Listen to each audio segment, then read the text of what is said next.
أهلا بيكم في حلقة جديدة هنتعرف فيها على مشكلة نفسية بتقرقنا كتير الأيام دي، واللي بنطلق عليها اسم القلق. قبل ما تكمل الفيديو ما تنساش انك تدعمني بانك تضغط على لايك وتعمل سبسكرايب وتفعل الجرس عشان تتابع كل جديد. ويلا بينا. القلق، الكلمة دي بمجرد ما بنسمعها بنفتكر الاختبارات ومقابلات الشغل والتوظيف وتغيير مكان السكن وبدايات الزواج والإقدام على أي خطوة جديدة في حياتنا بشكل عام. لكن هو القلق اللي هنتكلم عنه النهاردة بيعتبر مشكلة نفسية فعلا؟ وهل هو بالفعل حالة مرضية محتاجة علاج؟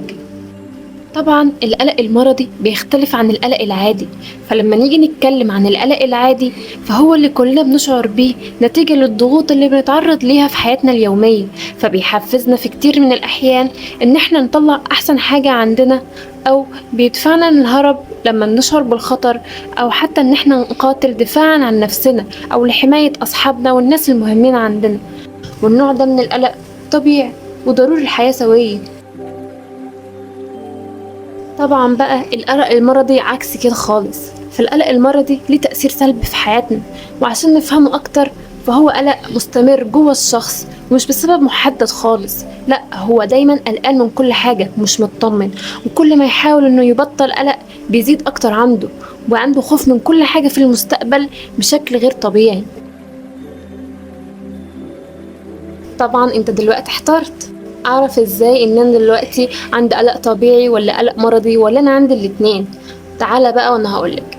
بما اننا قلنا قبل كده ان في قلق طبيعي لضروري لحياة سوية وقلق مرضي بيأثر في حياة الشخص بالسلب، هديلك شوية امثلة تقدر بيها تفرق بين القلق الطبيعي والقلق المرضي بسهولة خالص. أول حاجة بقى لازم تعرفها إن القلق الطبيعي بيكون ليه سبب واضح، مثلا إنك قلقان من اختبارات أطفالك أو اختباراتك لو كنت لسه بتدرس، أو إنك تقدم على وظيفة جديدة بس متتقبلش، أو إنك تتمشى في الضلمة لوحدك بالليل. كل دي حاجات بتخلي عندك قلق طبيعي، والقلق الطبيعي ده بيخليك تتصرف بشكل سليم يبعد عنك خوفك. عكس القلق المرضي، في أحيان كتيرة مش بيكون في سبب واضح ليه، مجرد بس إنك حاسس إن في خطر هيجيلك من العدم كده.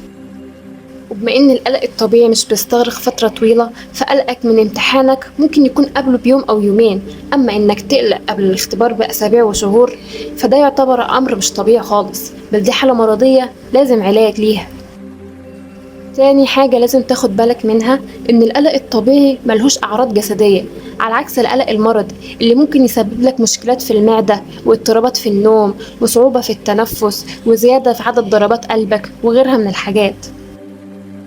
تالت حاجة واللي المفروض برضو تاخد بالك منها قوي، ان القلق الطبيعي مش بيخليك تتجنب اللي يقلقك، فلو مثلا انت عندك امتحان مش هتلغيه وتقعد في البيت، ده لو انت عندك قلق طبيعي. اما لو عندك قلق مرضي ممكن القلق ده يخليك متروحش الامتحان اصلا. رابع حاجة واللي ليها أكتر أهمية فيهم إن القلق الطبيعي مش بيأثر على حياتك اليومية ولا شغلك ولا علاقتك بزوجك ولا علاقتك بزوجتك وأطفالك، على عكس القلق المرضي اللي ممكن يفسد حياتك إذا ما تعاملتش معاه بشكل صحيح.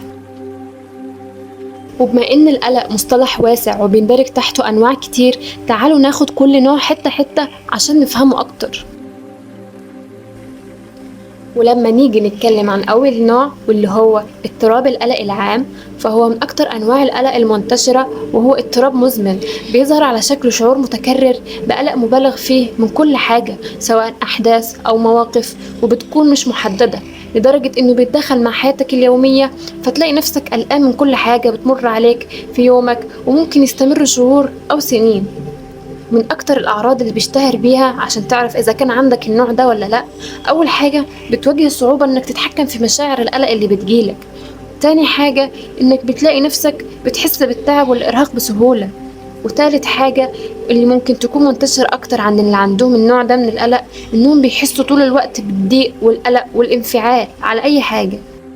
تاني نوع معانا واللي احنا بنسميه اضطراب الهلع.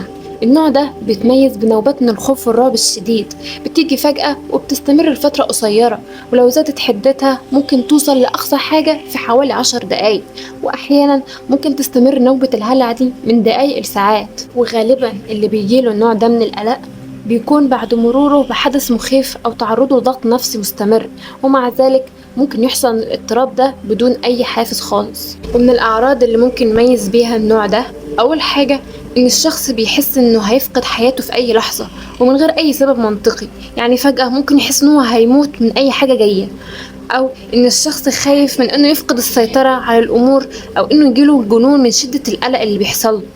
وفي حاجة ممكن تشوفها غريبة بس بتحصل فعلا في النوع ده من القلق، وهي إن الشخص بيكون عنده خوف مستمر وقلق من إن نوبات الهلع دي تتكرر تاني، فبيجبر نفسه إنه يتجنب أي موقف ممكن يسبب له إنه يرجع له النوبات دي تاني. وبما إننا وصلنا للنوع الثالث واللي أكترنا كشباب ومراهقين بنواجه صعوبات في التعامل معاه، فإحنا بنعرفه باسم الرهاب الاجتماعي أو اضطراب القلق الاجتماعي. تعالوا بقى نعرف هو إيه.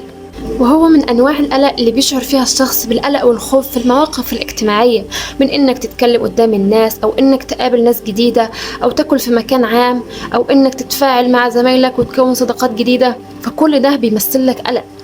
فبيشعر اللي عنده رهاب اجتماعي بالخوف والقلق من الناس اللي حواليه، إنهم يحكموا عليه أو ينتقدوه أو إنهم ميتقبلوهوش، فده بيخليه يعاني من أعراض جسدية ونفسية لما يتعرض للمواقف الاجتماعية ويختلط بالناس.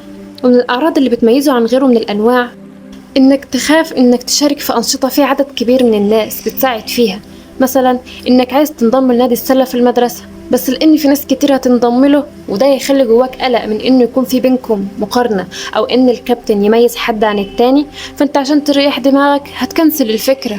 وممكن برضو تحس إنك مش مرتاح لو كان في عدد كبير من الناس حواليك، سواء في مطاعم أو كافيهات أو حدائق. هو مكان عام وكل واحد قاعد مع نفسه، بس برضو انت بتحس انك مخنوق ومش عارف تقعد في مكان فيه بشر كتير، فبتضطر انك تمشي. تعالوا بقى للنوع الرابع واللي بنسميه اضطراب أو قلق ما بعد الصدمة. يا ترى ايه هو النوع ده أو بيتكلم عن ايه؟ النوع ده بيحصل نتيجة لتعرض الشخص لحادث مروع أو إنه مر بتجربة مؤلمة، وفي النوع ده بيشعر الشخص بإنه عالق في ذكر الحدث الصادم اللي واجهه، وده بيخلي ذاكرته بتسرد تفاصيل الأحداث المؤلمة مرارا وتكرارا، والمشاعر اللي حس بيها وقتها بشكل متكرر بتجيله وبتخليه تعاني من كوابيس وتقلبات مزاجية، وبرضه بتجنب كل حاجة بتذكره بالحدث ده، بالإضافة لأنه بيكون عنده قلق واستعداد دائم بسبب خوفه من إنه يتعرض للخطر ده في أي لحظة. وبما إننا وصلنا للنوع الخامس والأخير اللي بنطلق عليه اسم اضطراب قلق الانفصال، النوع ده من القلق منتشر كتير قوي عند الأطفال الصغيرين، بتظهر عليهم أعراض الخوف والقلق خاصة لما يبعد الطفل عن أمه أو أبوه، ممكن أحيانا يرفض إن هو ينام أو يخرج من البيت من غيرهم، وعنده دايما شعور بالقلق والخوف من إنه يفقد أي حد فيهم في أي لحظة، ده غير الكوابيس اللي بتجيله، والكوابيس دي مضمونها إنه بينفصل أو بيبعد عنهم. بما إن الدراسات أظهرت إن أعراض قلق الانفصال بتظهر في مرحلة الطفولة، بس ده ما يمنعش إنها ممكن تستمر حتى مرحلة البلوغ. وبرضه النوع ده من القلق بيصيب البالغين، فبيظهر عندهم في صورة خوف شديد من فقدان شخص عزيز عليهم. نيجي بقى للحتة اللي أكيد كلكم مستنيني أتكلم فيها، وهي طب إزاي أتخلص من القلق ده والمفروض أعمل إيه؟ هنعرف ده بالتفصيل في الحلقة الجاية، وأشوفكم على خير.